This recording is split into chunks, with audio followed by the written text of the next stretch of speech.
여러분 안녕하십니까? 어저께 개천절날, 그저께구나. 그저께 개천절날 뒤집어진 거 다 화면으로 보셨죠? 직접 많이들 또 참석하셨고요. 저도 나갔는데요. 저도 광화문에 이어서 광화문에서 끝나기 전이죠. 행진해서 걸어서 대학로까지 가서 대학로에서 젊은 학생들이 촛불 집회하는 거 저녁 때 그것도 방송으로 이렇게 생방송 갔는데요. 굉장했습니다. 하여튼 광화문 뭐 엄청 제가 촛불 시위 TV조선 때 이봉규의 정치옥타곤에서 매주 토요일 날 방송했기 때문에 할 수 없이 그걸 촛불 시위 때 봤는데 그 규모는 게임이 안 됐어요. 진짜 광화문에서부터 서울역까지 다 뒤덮었는데 우리 애국 시민들의 힘을 보여준 겁니다. 이대로는 물려줄 수 없다. 매주 토요일 날 워싱턴 DC에 있는 박재훈 박사 연결해가지고 한국의 정치를 거기서는 어떻게 보는지 때로는 미국과 한국의 정치 비교를 해주는데요. 오늘도 연결합니다. 박재훈 박사님 안녕하십니까? 예, 안녕하십니까. 박재훈입니다. 네, 그 사진 보셨어요? 개천절 광화문 집회 현장? 예. 여기 그 밤 시간이었는데요. 궁금해가지고 이제 유튜브 중계 같은 것도 봤는데, 생각보다 엄청난 그 사람들이 모여가지고, 아주 놀랬습니다 여기서. 엄청났어. 아니 압사당하는 줄 알았어요. 거기서 얼마나 사람이 모였는지 이게 앉은 게 아니라 이쪽 그 가생자리는 서서들 있는데 진짜 압사당하는 줄 알았어요. 이제 죽는 줄 알았어요. 네, 근데 밀려가지고. 놀라운 게 그렇게 엄청난 인원이 모였는데 이렇게 어떤 안전사고 같은 별다른 게 없었다는 게 더 놀랍더라고요. 이게 얼마나 다들 같은 생각으로 모였으면 그런 문제가 안 생겼다는 게 아주 참 놀라운 일이죠. 네, 제가 그것도 걱정했거든요. 그래서 저도 이제 방송으로도 얘기하고 그랬는데 혹시 불순 세력이 그런 그 충돌 같은 거 이런 걸 조장해서 작전으로 그래서 개천절날 애국 시민들의 집회를 이렇게 약간 이미지를 훼손시키기 위해서 불미스러운 불상사를 만들 수도 있으니까 빌미를 주지 말자. 그리고 조그만 충돌이 있어도 절대 싸우지 말자. 이렇게 하고 여러 사람들이 이제 그 방송도 하고 SNS에도 올리고 이랬는데 불상사가 없지. 진짜 100몇십만이 모인 집회에서 아주 깔끔하게 끝났습니다. 거기 미국에서는 반응이 어땠어요? 그거 뉴스나 뭐 이런 게 좀 나왔습니까? 여기 미국 소식에서는 그런 문제는 거의 잘 안 다루기 때문에 특별히 제가 본 거는 없고요. 하여튼 전반적으로 지금 그 미국 돌아가는 상황은 여기 하도 복잡한 일들이 많으니까 관심들이 다 그렇게 가 있는데 지금 미국 이제 다음 대통령 선거가 이제 한 1년 남짓 남았는데요.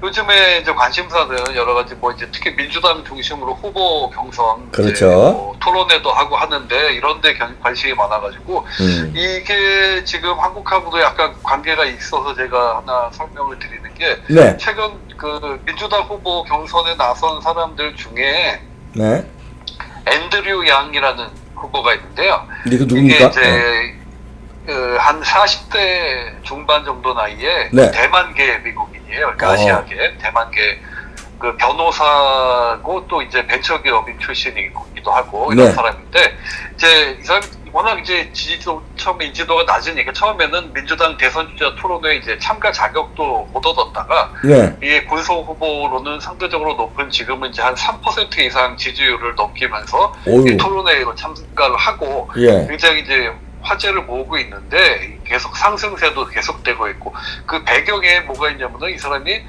18세 이상 모든 미국 성인에게 묻지도 따지도 않고 매달 $1,000 한국 돈 한 119만 원, 120만 원을 이제 보편적 기본소득으로 지급하겠다 하는 이런 공약을 핵심적으로 내세우고 있는데요. 여기에 이제 미국인들이 공감하는 사람들이 많아지면서 상당히 관심을 모으고 있습니다. 이렇게 이 앤드류 양이 그 보편적 기본소득 핵심 대선 공약으로 내세운 이유는 요즘 흔히 얘기하는 4차 산업혁명 때문에 일자리 사라지는 이런 시기에 이런 보편적 소득이 노동자를 구제하면서도 자본주의 시장을 지킬 수 있다 이렇게 주장을 하는데 그럼 무슨 돈으로 할 거냐? 네. 그럼 그 재원은 이 기술혁명으로 엄청난 돈을 번 뭐 아마존, 페이스북 이런 기업들한테 세금을 뜯어내서 마련하겠다 이렇게 주장을 합니다. 예. 그리고 또 이 외국인들 문제가 미국은 중요하니까 이제 별다른 전과 없이 장기 거주한 예를 들면 한 18년 이상 거주한 이제 불법 이주자들에게도 시민권을 딸 수 있는 기회를 주겠다. 이런 이제 것들로 이제 주로 저 스페인계, 중남미계 이민자 출신들한테 상당한 지금 인기를 모으고 있거든요. 네. 이게 근데 제가 왜 이 앤드류 양 얘기를 하냐면 이게 사람 사는 곳이 어디나 비슷한데 네. 이 사람이 이제 처음에 군소 후보 측에도 못 끼다가 나름 돌풍 가능성을 보이며 관심을 모으고 있는 그 방법, 그가 내세우는 공약 등을 보면 이게 바로 전형적인 좌파의 선거운동 수법이라는 건데요. 그러네요. 여기서 중요한 건 그들의 전형적인 선거운동 수법이지 이게 결코 정식 정책이 아니라는 거죠. 왜냐하면 이게 절대 정책으로 시행될 수가 없는 것 가지고 유권자들을 현혹시키는 사실상 좀 사기에 가까운 수법을 쓰는 건데. 아니 미국 인구가 3억인데 3억을 어떻게 그렇게 $1,000씩 다 주다가 미국 그냥 거덜나겠죠. 그러니까 뭐 기업들한테 뜯어내서 만들겠다. 그럼 기업들을 뜯어내면 기업들이 망하죠. 이렇게 본인도 기업 그 스타트업 기업을 했던 사람이 이런 소리를 하니까 더 황당한데 이 앤드류 양이 이 유권자 관심 모으려고 던지는 이런 공약들 말 그대로 이제 빌 공짜 공약이 이게 앞으로 한국에서 벌어질 일들에 비하면 어떻게 보면 애들 장난도 수준도 못 된다 이런 건데요. 그래서 2달 가까이 조국이라는 사람 때문에 다 뒤집히고 이제 막 미쳐 돌아가는 대한민국에 정작 심각하고 엄청난 일들은 아직 시작도 안 됐다는 거 이게 문제입니다. 그러면은 한국에 지금 문재인 정권이 앞으로 그거보다 더한 엄청난 짓들을 할 거다 이렇게 보는군요. 여기 눈 하나 깜짝 안 하니까 지금. 그럼요. 최근 이제 조국 사태로 이제 막 엄청난 지금 상황이 됐는데 지금 저 사람들이 앞으로 얼마나 과연 더 미친 일들을 벌일 것인가. 이게 크게 세 분야로 나눠볼 수 있는데 우선 안보 분야인데요. 이 박사님은 이제 조국이 왜 저 지경에서까지도 법무부 장관 자리를 고집한다고 보시나요? 자기네들의 사회주의 혁명 완수를 위해서겠죠. 뭐 공수처법, 국가보안법, 공수처 만들고 국가보안법 해체하고 연방제로 가서 뭐 사회주의 한반도를 완성하겠다 뭐 이런 뜻 아닐까요? 예, 지금 잘 말씀해 주셨는데, 이제 그 조국 말로는 이제 입만 열면 검찰개혁 얘기만 하죠. 근데 한마디로 이제 검찰을 자기들 말만 듣는 이제 부속품처럼 만들겠다는 건데, 이게 사실. 이게, 근데 그 검찰개혁은 뭐 부수적인 거고, 지금 말씀하신 것 중에 바로 나왔죠. 조국하고 이 문재인 정권이 진정 지금 목숨 거는 거 하나가 뭐냐면, 이게 바로 조국이라는 사람 과거에서 드러나는데요. 산호맹 활동으로 이 사람이 감옥에 갔던 그 법, 바로 이제 국가보안법. 조국의 제1 최우선 추진과제가 바로 국가보안법 폐지라는 점 이제 분명히 알 수 있는데, 이 조국이라는 사람 지금까지 볼 수 있듯이 자기가 모두 이제 세상의 중심이고 자기 하고 싶은 일, 무슨 짓을 해서라도 하는 사람이다. 이런 게 나타났는데, 이 본인 말로는 이 산호맹 정과가 뭐 부끄러운 일도 아니고 지금도 사회주의 정책 잘못됐다 이런 말 안 하고 있지 않습니까? 근데 이 사람 내면에는 국가보안법 관련해서 처벌을 받아가지고 전과가 있다는 사실, 이걸 어떻게든 없애고 싶은 마음이 있는 거죠. 이제 조국이 국가보안법 없애려고 하는 건 이제 다른 종북 좌파들하고 다른 점이 있는데, 종북 좌파들이 일반적으로 뭐 같은 민족 어쩌고 하면서 이제 뭐 유치한 발상에 북한 체제에 가지고 자유민주주의 뒤집으려는 이제 뭐 삐뚤어진 사상 이런 걸 때문에 보안법 폐지 주장을 한다면, 조국 저 사람은 무엇보다도 자기중심적으로 이 본인 인생의 어떤 오점처럼 남은 걸 완전히 없었던 일로 만들어보고 싶은 자기 욕심 때문에 이 보안법을 없애려는 걸로 볼 수 있는데, 이게 그 민정수석실 파견 수사관이던 그 내부고발자 있죠, 그 김태우 씨, 이 양반 말로도 그 조국이 이미 장관 취임하자마자 첫 번째 작업으로 이미 이 국가보안법 폐지 관련 작업을 법무부에 지시를 했다는 얘기가 있다, 이런 얘기를 하더라고요.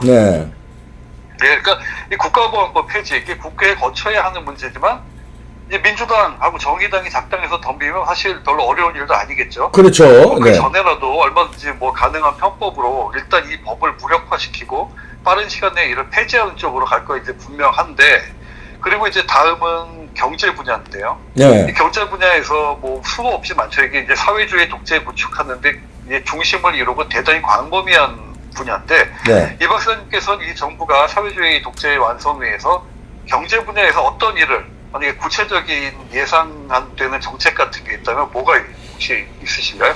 글쎄요, 지금 뭐 조금씩 시행되고 있지만 뭐 부자들에게 세금 많이 맡기고 이제 물리고 그다음에 뭐 부동산 같은 거에 이제 뭐 차별 두고 뭐 이렇게 결국은 이제 법인세 올리고 부자들 보유세라든지 부유세 이런 거 막 만들어서 세금 뜯고, 아까 그 앤드류 양 정책처럼 그런 거 아닐까요? 예. 제가 지금 바로 그 얘기를 하려고 그래요. 네. 이 사람들 그렇게 지금 말씀하신 것처럼 뭐 부유세 뭐 여러 가지 세금 정책으로 이렇게 복잡한 거 할 만한 뭐 그런 능력도 안 되죠. 이 사람들은 굉장히 아마 간단하게 접근을 할 텐데, 이 사실 원래 문재인 정부 행태 예상하기가 쉽지가 않죠. 이게 뭐 정상적인 상식까지 사람 머리에서 나오는 게 아니다 보니까. 네. 그래서 우리로서 이제 예상이 어려웠는데, 이 앞서 얘기했던 제가 그 미국 민주당 앤드류 양, 이게 짐작이 가능한데, 그가 제시한 바로 그 미국 성인에게 매달 $1,000 주겠다. 네. 이거 한국 민주당이 하지 말란 법 없죠. 일각에선 이미 이 카드 던질 준비를 하고 있다는 얘기도 들리던데, 한마디로 이제 전 국민에게 뭐 매달 100만 원씩 주겠다. 이거 한국 충분히 이 사람들 던질 수 있는 카드다. 이렇게 네. 보는데, 이게 근데 우리 일각에선 그러겠죠. 무슨 돈으로 그런데 그런 공약을 하겠냐, 설마 뭐 이럴 네. 수도 있는데, 사실 그 사람들이 그런 거 따집니까? 그냥 던져놓고 당장 표어들면 그만이고, 그런 거 수없이 확인하지 않았습니까? 그렇죠. 네. 그리고 또 한편에서는 또 뭐 이런 말 하겠죠. 그런 말도 안 되는 공약 믿고 사람들이 표를 찍겠냐 그러겠지만, 이게 사람 마음 모르는 거죠. 이게 형편이 좀 좋은 사람들은 모르겠지만, 요즘 가뜩이나 어려워서 경제 당장 하루하루 먹고 살기 힘든, 너무나 힘든 그런 사람들 이 말 들으면 마음 흔들릴 수 있다고. 100만 원 준다면 찍죠. 매달, 그것도 한 번도 아니고. 지금 벌써 30만 원씩 막 살포하고 있어요. 예. 예. 모든 성인 월 100만 원 약속하면 1차적으로 맹목적인 좌파 지지층, 전에도 말씀드린 한 국민의 약 30%, 이 사람들 확실하게 다져놓는 거고, 그리고 중도층, 이제 문재인이 싫지만 한국당 찍고 싶지도 않은 그런 사람들 한 10%만 끌어와도, 이렇게 되면 이제 지금 개정선거법 가지고 정의당하고 연합해서 충분히 탄핵 저지선은 물론 과반수 훨씬 넘는 의석 확보 충분히 가능하다는 건데, 지금 이 조국 사태로 인해서 민심이 악화되고 뭐 그렇다고 하는데, 전에 뭐 비슷한 말씀 드렸지만 이런 분위기 사실 한국적인 특성에서 보면 그렇게 오래 안 간다는 거죠. 네. 그렇다면 국가보안법 없애고 허황된 퍼주기 공약으로 국민 현혹시키는 이런 일들을 성공하려면 뭐가 필요할까요? 바로 이제 방금 얘기했던 선거법이죠. 네. 연동형 비례대표제로 어느 한 정당이 과반수 얻기도 어려운 그런 선거법도 정의당이나 군소정당 등이 비례의원 상당수 확보할 수 있도록 하는 이 선거법을 이제 우리가 세상 없어도 막아야 되는 이유가 여기에 있는 겁니다. 그렇죠. 저쪽에 그러니까 민주당의 2중대, 3중대가 확실히 포진하고 있기 때문에, 예, 정의당도 그렇고요. 예. 그리고 네, 선거에서 이게 우려하는 문제가 이 선거법 연동형 비례대표제 이게 다가 아니라 이게 의외의 포인트가 있는데요. 뭐냐면 전 바로 그 재외국민 선거라고 봅니다, 지금. 네. 이게 이제 그 영주권자 포함해서 뭐 유학생이나 주재원들 대상으로 하는 그 재외국민 선거 투표율. 그동안 상당히 투표율이 낮아서 뭐 큰 문제겠냐 할 수도 있는데, 이미 이거 이용하려는 시도가 진행 중이죠. 이게 뭐냐면, 한국에서 대학을 나오면 한국 국적 주겠다. 지금 이런 거 민주당에서 추진하고 있지 않습니까? 예. 이런 식으로 특히 이게 중국 조선족을 겨냥한 이런 정책들 추진하는데, 제가 보기에 이거 중국 거주 한국 국적자들한테 상당한 영향 발휘해서 표를 끌어모을 수 있을 거라고 보거든요. 예. 특히 이게 왜 문제냐면, 중국 조선족, 뭐 중국, 중앙아시아 이런데 한인이라고 하는 사람들, 네. 자신들이 한국 국적이다 하는 사람들이 과연 내세에 갖고 나오는 법적 서류 이런 거 과연 얼마나 사실대로 믿을 수 있을까? 저는 이게 상당히 회의적인데요. 예. 유권자 자격 불분명한 해외 거주자들 무더기로 유권자 등록 받아가지고 투표하도록 하는 일. 이거 마음먹으면 결코 어려운 일이 아니라는 겁니다. 예, 그렇죠. 예. 이게 유권자 등록부터 투표까지 재외국민 선거의 과정에서 이루어지는 일들이 이게 한국에서 생각하는, 한국에서 치러지는 선거만큼 이렇게 철저한 관리가 가능하냐? 이거 정말 의문인데요. 아, 그러네. 아무나 막 등록을 하고 이중 등록의 우려도 있고 그러네요. 여기서 제가 뭐 여기 그 관련된 일 때문에 여기 그 미국에서도 이제 그 재외국민 선거하는 과정들을 뭐 직접 간접으로 옆에서 계속 좀 볼 일이 있었는데 이게 뭐 그럴래서 그런 건 아니라고 하더라도 상당히 좀 불안해 보이는 게 일단 뭐 선관위에서 파견된 직원 그나마 그것도 파견 직원을 얼마 전에 무슨 법으로 줄이도록 했죠. 굉장히 이 사람들의 활동을. 그래서 거의 뭐 직원 한 명이 잠깐 와서 몇 달 이 선거 관리하는 이런 식인데 그럼 결국은 이 뭐 유권자 등록, 뭐 투표 현장 이런 업무를 대부분 거의 사실 다 그 해당 지역의 한인 사회에서 열심히 좀 나름 활동하는 네. 그런 한국인들이 자원봉사 또는 아르바이트식으로 하게 됩니다. 네. 어떤 무슨 정식 공무원, 전문 공무원들이 아닌 그냥 거기서 생활하는 마땅히 뭐 특별히 하는 일 없는 그런 한국인 아줌마들 뭐 이런 사람들이 많이들 하는데 네. 이 해외 한인 사회의 이 정치성이라는 게 또 희한한 게 있어서요. 네. 완전히 한국 정권 따라 그 구성이 180도 왔다 갔다 한다는 겁니다. 오. 이게 현재 소비 한인 사회는 사실상 지금은 또 이제 특정 지역 출신 중심으로 문재인 지지 세력이 꽉 잡고 있다고 보면 됩니다. 한마디로. 아, 그래요? 이게 그 특히 그 이쪽 그 민주평통, 예. 민주평화 통일 뭐 정책 때문에 이게 정권 바뀌면 싹 바뀌잖아요. 사람들이. 예. 그 위원장부터. 네. 그러고 해외 그 한인 사회에서는 여기에 목숨 거는 한인들이 굉장히 많습니다. 뭔가 뭐 이렇게 좀 간판 달고 싶어 하는 사람들. 대접받고 이러니까요. 뭐 한국에 올 때도 뭐 예를 들어서 귀빈실로 나오고요. 공항에서도 그다음에 가끔 또 청와대에서 불러주고 이럽니다. 그러니까 좀 돈은 벌었고 좀 명예나 이런 거 한 자리 하고 싶으면 그 평통에 많이 줄 서죠. 네. 이게 특히 이제 뭐 그 국가별 특히 지역별로 그 구성원들 그 임원 뭐 되는 게 자기들끼리 별별 싸움이 다 있는데 이게 지금 이제 문재인 정권 들어서고 완전히 사람들이 싹 바뀌었죠. 네. 자기들 그 문재인 지지층으로. 그렇고 결국 이런 선거 관리하는 그런 관리 업무 관련된 것들은 결국 한인들이 하면 이 사람 쪽 사람들이 가서 가게 되는 게 사실상 그렇게 되거든요. 네. 그러니까 이게 마음 먹고 자기들끼리 만약에 일을 벌인다면 사실 알 수가 없는 거죠. 이게 그래서 일단 지금까지 본 문제들 국가보안법 폐지 시도하고 황당한 퍼주기 공약 남발하고 그리고 선거 왜곡시키는 이런 거 이제 대응을 해야 되는데 우리가 어떻게 대응을 해야 되냐. 사실 이게 뭐 간단한 문제가 아니죠. 정권 차원에서 벌어지는 일들이니까. 그러니까 결국 이 문제들을 가장 일선에서 맞서서 막을 수 있는 건 사실 현실적으로 오직 야당 국회의원들이죠. 그렇죠. 예. 엊그제 이제 광화문 집회 정말 대단했지만 가장 안타까운 건 10만 명, 100만 명 모여서 물론 충분히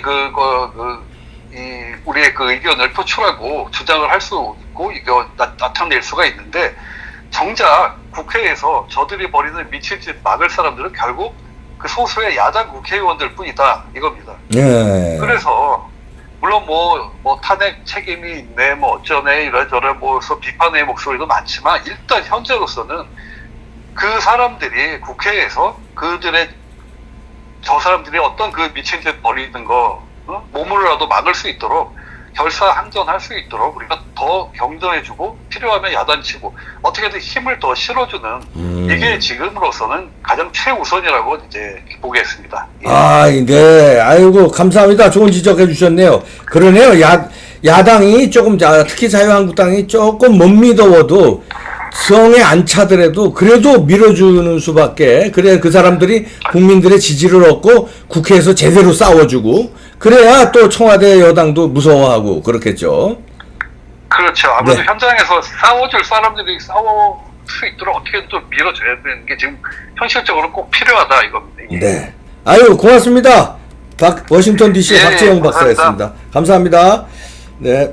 아, 이거, 야, 저 앤드류와 양 같은, 말도 안 되는 정책, 이걸 민주당에서 밀어붙일 수 있는데, 허경영 씨도 이런 얘기 했는데, 거기는 또, 지금 민주당보다 나은 게, 거긴 또 대안이 있더라고요, 허경영 씨. 잘 들어도. 좀 뭐, 가끔 가다가 우리가 이해 안 되는 뭐, 공중부양이라든가 뭐, 여러 가지 있지만, 이 정책 부분에서는 150만원 준다는 건데, 앤드류 양은, 1000불이면 이제 120만원 돈인데, 한국 돈으로.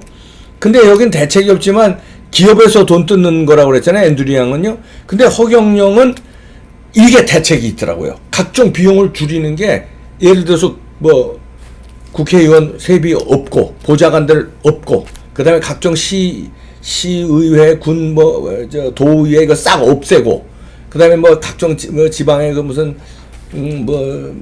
그 산하 단체들 있어요. 그런 거 싹 다 필요 없는 거 없애고, 그런 예산으로, 그 다음에 세금을 상속세 없애고, 단일화하면은 거기 수입이, 세수가 많아진다. 그러면 이게 충당이 된다. 그 논리는 그래도 해봐야 알겠습니다. 어느 정도 일리가 가거든요. 근데 지금 민주당에서 살포하는, 제가 아까 30만원 얘기했는데, 앤드류 양은, 120만원이고, 온 국민에게 30만원 지금 살포한다는 얘기가 아닙니다. 일부, 그냥 뭐, 무차별 살포예요. 노인들한테 30만원씩 지금 막 주고 있어요. 다 그렇다는 게 아니라 일부들. 그 다음에 학생들 뭐, 무슨 말도 안 되는 자리에 150만원씩 막 뿌려요. 그냥 한 달에 한 번 출석해서 뭐 이거 뭐 연구하는 척하고 이러면 150만원씩 막 줍니다. 그 다음에 이거 교실 돌아다니면서 이거 전기 끄기 하는 거, 이것도 돈 막 살포하고요. 예? 이러고 있는데 지금 박재영 박사 지적대로 무슨 짓을 할지 모른다, 앞으로. 그래서 선거법을 막아야 되는데, 그러려면 야당이 국회 안에서 싸워야 되는데, 그러려면 야당한테 우리가 힘을 실어줘야 된다. 이번에 뭐, 엊그저께 개천절 날 확실하게 국민들이 힘을 실어줬는데, 오늘 토요일이니까 또 나가서 또 힘을, 될 때까지 매주 토요일 날 힘을 실어줍시다. 아이고, 날카로운 분석이었습니다. 네, 여러분들, 구독 빨간 버튼 눌러주시고요. 오늘 토요일입니다. 또 뭉치시죠? 네, 이미 많이 행진하셨지만, 네, 저녁에 또 곳곳에서 뭉치시기 바랍니다. 고맙습니다. 좋은 주말 보내십시오.